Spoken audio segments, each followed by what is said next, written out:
ভারতের প্রধানমন্ত্রী নরেন্দ্র মোদী এবং বাংলাদেশের অন্তর্বর্তী সরকারের প্রধান উপদেষ্টা ডক্টর মোহাম্মদ ইউনূসের মধ্যে কি বৈঠক হচ্ছে?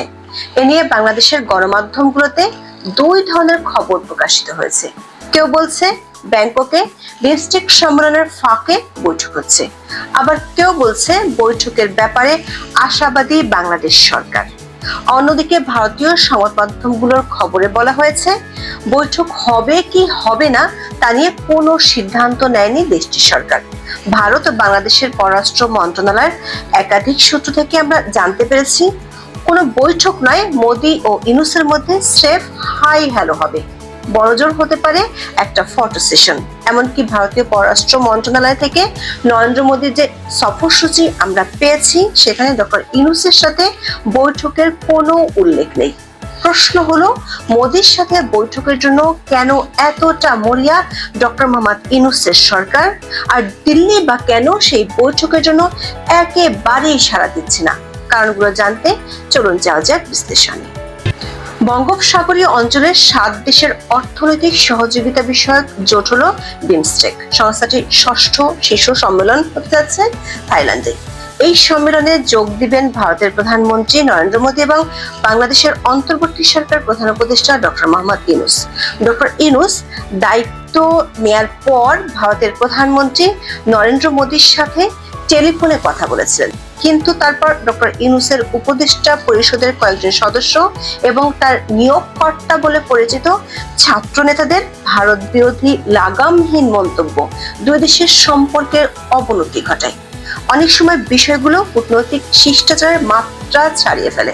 এ নিয়ে দুই দেশের অভ্যন্তরে দেশ দুটির জাতীয় পতাকার অবমাননা ও কনসুলেটে হামলার মতো ঘটনাও ঘটেছে। কয়েকবার দুই দেশের পররাষ্ট্র মন্ত্রণালয় থেকে বিবৃতি দিতেও আমরা দেখেছি, কিন্তু এর মধ্যেও বাংলাদেশ সরকার পক্ষ থেকে নরেন্দ্র মোদীর সাথে ডক্টর ইউনূসের বৈঠকের জন্য কমপক্ষে 2 দফা চেষ্টা করা হয়েছে। প্রধান উপদেষ্টার প্রেস সচিব শফিকুল আলম ভারতীয় সংবাদ মাধ্যমকে বলেছিলেন ডক্টর ইউনূস চীন সফরের আগে ভারত সফর করতে চেয়েছিলেন, কিন্তু ভারতীয় কর্তৃপক্ষ সম্মত না হয় তা আর হয়ে ওঠেনি। তবে সূত্রের খবর হলো বাংলাদেশের পররাষ্ট্র মন্ত্রণালয়ের পক্ষ থেকে টানা চেষ্টা করে যাচ্ছে যাতে দুই দেশের সরকার প্রধানের বৈঠকটি করা যায়। বাংলাদেশ ও ভারতের পররাষ্ট্র মন্ত্রণালয়ের একাধিক সূত্র বলছে বিমস্টেকের 6ষ্ঠ সম্মেলন যেটি এখন হতে যাচ্ছে সেটি হওয়ার কথা ছিল 2024 সালের সেপ্টেম্বরে। থাইল্যান্ডের রাজনৈতিক অস্থিতিশীলতার কারণে তা পিছিয়ে নভেম্বরে করার চিন্তা ছিল। তখনও বাংলাদেশের পক্ষ থেকে ইউনূস ও মোদীর বৈঠকের জন্য চেষ্টা করা হয়েছিল। এর আগে সেপ্টেম্বরে যুক্তরাষ্ট্রে জাতিসংঘের সাধারণ পরিষদের অধিবেশনের ফাঁকেও দুই নেতার মধ্যে বৈঠকের কথা উঠেছিল, কিন্তু শেষমেশ তার হয়ে ওঠেনি। ভারতীয় সংবাদ মাধ্যমগুলোর খবরে বলা হয়েছিল ডক্টর ইউনূস সেপ্টেম্বরে একটি সাক্ষাৎকারে শেখ হাসিনাকে আশ্রয় দেয়া নিয়ে বক্তব্য দিয়েছিলেন, যেটি ভারতের পছন্দ হয়নি। ওই ঘটনার সূত্র ধরে ভারতের পক্ষ থেকে বাংলাদেশ সরকারের বৈঠকের আবদারে না করে দেওয়া হয়েছিল। শেষমেশ বাংলাদেশ সরকারের লক্ষ্য হয় বিমস্টেক সম্মেলনের ফাঁকে দ্বিপক্ষীয় বৈঠক না হলেও একটি অনানুষ্ঠানিক সাইডলাইন বৈঠক যাতে হয় সেটির ব্যবস্থা করা। সেজন্য মার্চের মাঝামাঝিতে বাংলাদেশের পররাষ্ট্র মন্ত্রণালয়ের পক্ষে দিল্লিতে চিঠি পাঠানো হয়। 20 মার্চ ভারতীয় সংবাদ মাধ্যম ANI বাংলাদেশের পররাষ্ট্র উপদেষ্টা তৌহিদ হোসেনের বরাত দিয়ে লিখেছিলেন বিমস্টেক সম্মেলনের ফাঁকে দুই নেতার মধ্যে একটি বৈঠক করার ব্যাপারে বাংলাদেশ কূটনৈতিকভাবে ভারতের সঙ্গে যোগাযোগ করেছে। পরদিন ভারতীয় পররাষ্ট্র মন্ত্রণালয়ের পক্ষ থেকে জানানো হয়েছিল এ বিষয়ে কোনো অগ্রগতি নেই। তারপর ভারতীয় সংবাদ মাধ্যমগুলোর বরাত দিয়ে বাংলাদেশের পত্রিকাগুলো জানিয়েছিল বিমস্টেক নরেন্দ্র মোদী আর ডক্টর ইউনূসের অনানুষ্ঠানিক বৈঠক হচ্ছে না। তারপর থেকে বিষয়টি আলোচনার বাইরে চলে গিয়েছিল। এমনকি 28শে মার্চ ভারতীয় পররাষ্ট্র মন্ত্রণালয় দেশটির প্রেসিডেন্ট নরেন্দ্র মোদীর সফরসূচি সাংবাদিকদের দিয়েছিল। সেই সূচিতে ইউনূসের সঙ্গে বৈঠকের কোনো কথা রাখা হয়নি। তখন ভারতের পররাষ্ট্র মন্ত্রণালয় থেকে সংবাদ বিজ্ঞপ্তিতে বলা হয়েছিল দ্বিপক্ষীয় পর্যায়ে বিমস্টেকের বর্তমান সভাপতি থাইল্যান্ডের প্রধানমন্ত্রী পেতংটার্ন চিনাওয়াত্রার সঙ্গে বৈঠক হবে ভারতের প্রধানমন্ত্রীর। তারপর থেকে মোটামুটি ধারণা হয়েছিল যে মোদি ও ইউনূসের বৈঠকের আয়োজন করতে ব্যর্থ হয়েছে বাংলাদেশের পররাষ্ট্র মন্ত্রণালয়। তবে 2 এপ্রিল এই বৈঠক নিয়ে বাংলাদেশ সরকারের দুজন ব্যক্তি আবার কথা বলেছেন। একজন হলেন সরকার পররাষ্ট্র সচিব জসিমউদ্দিন, আরেকজন হলেন রোহিঙ্গা সমস্যা ও অগ্রাধিকার প্রাপ্ত বিষয়গুলি সংক্রান্ত প্রধান উপদেষ্টার হাই রিপ্রেজেন্টেটিভ খলিলুর রহমান। তাদের বক্তব্য গণমাধ্যমে প্রকাশিত হওয়ার পর বিষয়টি নিয়ে আবারও আলোচনা শুরু হয়েছে নতুন করে। বাংলাদেশের পররাষ্ট্র সচিব জসিমউদ্দিন এরই মধ্যে ব্যাংককে চলে গেছেন। সেখানে বসে তিনি ভারতের সংবাদ মাধ্যম ANI কে বলেছেন, মোদি ও ইউনূসের মধ্যে বৈঠকের জন্য বাংলাদেশের পক্ষ থেকে চিঠি দেওয়া হয়েছিল। বাংলাদেশ সে বৈঠকের ব্যাপারে আশাবাদী, তবে নয়াদিল্লির তরফে এখনো এ বিষয়ে কোনো ইতিবাচক বার্তা আসেনি বলে জানিয়েছেন তিনি। একই দিন বাংলাদেশে বসে ইউনূস সরকার রোহিঙ্গা সমস্যা ও অগ্রাধিকার প্রাপ্ত বিষয়গুলি সংক্রান্ত প্রধান উপদেষ্টার হাই রিপ্রেজেন্টেটিভ খলিলুর রহমান সাংবাদিকদের বলেছেন, বিমস্টেক সম্মেলনে মোদি ও ইউনূসের মধ্যে সাইডলাইন বৈঠক হওয়ার যথেষ্ট সম্ভাবনা আছে। তিনি বলেছেন, এই বৈঠকের জন্য বাংলাদেশের পক্ষ থেকে সরকারিভাবে অনুরোধ করা হয়েছে। বাংলাদেশের আশা করার সঙ্গত কারণ আছে যে বৈঠকটি হওয়ার যথেষ্ট সম্ভাবনা রয়েছে। এরপর বাংলাদেশের বেশ কিছু সংবাদ মাধ্যম ব্যাংককে মোদি ইউনূস বৈঠক হচ্ছে বলে খবর প্রকাশ করে, তবে বিষয়টি নিয়ে কোনো নিশ্চয়তা পাওয়া যায়নি ভারতের পররাষ্ট্র মন্ত্রণালয়ের পক্ষ থেকে। ভারতীয় পররাষ্ট্র মন্ত্রণালয়ের একাধিক সূত্র বলছে, এখনো দিল্লির পক্ষ থেকে কিছুই জানানো হয়নি। সরকারিভাবে নরেন্দ্র মোদীর সফরসূচিতে একমাত্র দ্বিপাক্ষিক বৈঠক হবে থাইল্যান্ডের প্রধানমন্ত্রীর সাথে।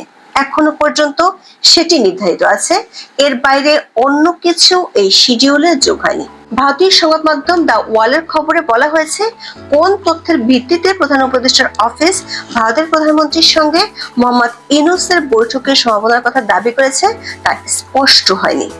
বাংলাদেশ সরকারের তরফে দুই নেতার ব্যাংককে বিমস্টেক সম্মেলনের ফাঁকে বৈঠকের প্রস্তাব দিয়ে চিঠি পাঠানো হয়, কিন্তু নয়াদিল্লি এখনো পর্যন্ত সাড়া দেয়নি। ভারতে একাধিক সূত্রে নিশ্চিত হওয়া গেছে, আনুষ্ঠানিক তো নয়, অনানুষ্ঠানিক দ্বিপাক্ষিক কোনো বৈঠকের জন্য ভারত রাজি হবে না, এটি মোটামুটি ভাবে নিশ্চিত।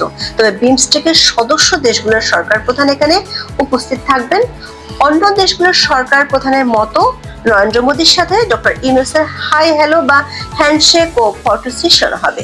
দুই রাষ্ট্রপ্রধান পাশাপাশি দাঁড়িয়ে সৌজন্য বিনিময় করতে পারেন, তবে সেটি হবে কিনা নাকি শুধুই সব সরকার প্রধানের একসাথে ফটো সেশন হবে সেটিও কিন্তু নিশ্চিত নয়। দর্শক, এখানে দুটো প্রশ্ন চলে আসে। প্রথম প্রশ্নটি হলো, কেন বাংলাদেশের পক্ষ থেকে মোদির সাথে বৈঠকের এত চেষ্টা করা হচ্ছে, যেখানে ইউনূস সরকারের কয়েকজন উপদেষ্টা স্বঘোষিত ভারত বিরোধী রাজনীতি করছেন? দ্বিতীয় প্রশ্ন হলো, ভারত কেন বারবার সাড়া দিচ্ছে না কূটনৈতিক শিষ্টাচারের ক্ষেত্রে, যেটি শোভনীয় নয়? কূটনৈতিক মহলের খবর হলো, বাংলাদেশ সরকার মোদি ইউনূস সৌজন্য বিনিময় হলেও খুশি হতে পারে কয়েকটি কারণে। আন্তর্জাতিক চাপে পড়ে ডক্টর ইউনূস সরকার ভারতের প্রধানমন্ত্রী নরেন্দ্র মোদীর সাথে বৈঠকের আয়োজন করতে চায়। প্রথম কারণ হলো, মার্কিন যুক্তরাষ্ট্রে ডোনাল্ড ট্রাম্প ফিরে আসার পর থেকে বাংলাদেশ সরকারের মধ্যে এ ধরনের উদ্যোগ নেওয়ার তাগিদ দেখা দিচ্ছে। বিশেষ করে ট্রাম্প মোদি বৈঠকের পর থেকে বাংলাদেশ সরকারের জন্য এটি জরুরি হয়ে পড়েছে। আন্তর্জাতিক গণমাধ্যমগুলোর বিশ্লেষণে বলা হয়েছে, দক্ষিণ এশীয় অঞ্চলে ভারতের মতের পক্ষে থাকবে ট্রাম্প প্রশাসন। আঞ্চলিক ভূ রাজনীতিতে চীন ঠেকাতে হলে আমেরিকার পক্ষে এছাড়া বিকল্প কোনো পথ নেই। দ্বিতীয় কারণ হলো, ভারতের সাথে সম্পর্ক ঠিক করার জন্য বাংলাদেশ সরকারকে এরই মধ্যে ইউরোপীয় ইউনিয়নের পক্ষ থেকে চাপ দেওয়া হয়েছে। জানুয়ারির শেষ দিকে ইউরোপীয় think tank international crisis group বিষয়টি তাদের রিপোর্টে স্পষ্ট করে বলেছে। মার্চ মাসে আইসিসের প্রতিনিধি দল প্রধান উপদেষ্টা ডক্টর মোহাম্মদ ইউনূসের সাথে দেখা করে পরিষ্কারভাবে বিষয়টি জানিয়ে দিয়েছে। কূটনৈতিক সূত্রগুলো বলছে, বাংলাদেশের বড় দুই ডোনার যুক্তরাষ্ট্র ও ইউরোপীয় ইউনিয়ন চায় ভারতের সাথে বন্ধুত্বপূর্ণ সম্পর্ক গড়ে তুলুক ডক্টর ইউনূসের সরকার। এমন অবস্থায় ইউনূস সরকার মোদির সাথে বৈঠকের মাধ্যমে আন্তর্জাতিক পর্যায়ে একটি বার্তা দিতে চায়। সেটি হলো, ডক্টর ইউনূস দেখাতে চান ভারতের মতো বড় প্রতিবেশী যারা হাসিনার সরকারের সঙ্গে ঘনিষ্ঠ সম্পর্ক রাখত, তারা তার সরকারকেও গুরুত্ব দিচ্ছে। আবার বাংলাদেশের সংখ্যালঘুদের উপর নিপীড়ন নির্যাতনের অভিযোগকে লঘু করার জন্য এই বৈঠক অন্যতম হাতিয়ার হতে পারে। ভারত ইউনূস সরকারের বিরুদ্ধে সংখ্যালঘু বিশেষ করে হিন্দুদের উপর নিপীড়ন নির্যাতনের অভিযোগই জোরালোভাবে তুলেছে। বিশ্বের অনেক প্রভাবশালী গণমাধ্যমে এরই মধ্যে সংখ্যালঘু নির্যাতনের ব্যাপারে ইউনূস সরকারের নমনীয়তা নিয়ে প্রশ্ন তুলেছে। মোদির সঙ্গে বৈঠকের মাধ্যমে ডক্টর ইউনূস সরকার বিষয়টিকে হালকা করতে চায়। বিপরীত দিকে প্রশ্ন হলো, কেন মোদি বা ভারত সরকার ডক্টর ইউনূসের সাথে বৈঠকে রাজি হচ্ছে না? কূটনৈতিক সূত্রগুলো বলছে যেসব কারণে ইউনূস সরকার মোদির সাথে বৈঠক করতে চায়, ঠিক একই কারণগুলোর জন্য মোদি সরকার বৈঠকে রাজি হচ্ছে না। ভারতের পররাষ্ট্র মন্ত্রণালয়ের একাধিক সূত্র বলছে, ডক্টর ইউনূস দায়িত্ব নেওয়ার পর থেকে তার সরকারের বেশ কয়েকজন উপদেষ্টা ভারত বিরোধী কড়া বক্তব্য দিয়ে যাচ্ছেন। এ নিয়ে বাধ্য হয়ে ভারতের পররাষ্ট্রমন্ত্রী জয়শঙ্কর সরাসরি মিডিয়াতে বক্তব্য দিয়েছেন, কিন্তু বাংলাদেশের পক্ষ থেকে ভারত বিরোধী রাজনীতির কোনো উন্নতি করার চেষ্টা করা হয়নি। মোদী সরকার এমনকি ভারতের সেনা প্রধানও কয়েকবার বলেছেন, বাংলাদেশের সাথে স্বাভাবিক সম্পর্ক তৈরি হবে নির্বাচিত রাজনৈতিক সরকার ক্ষমতায় আসলে।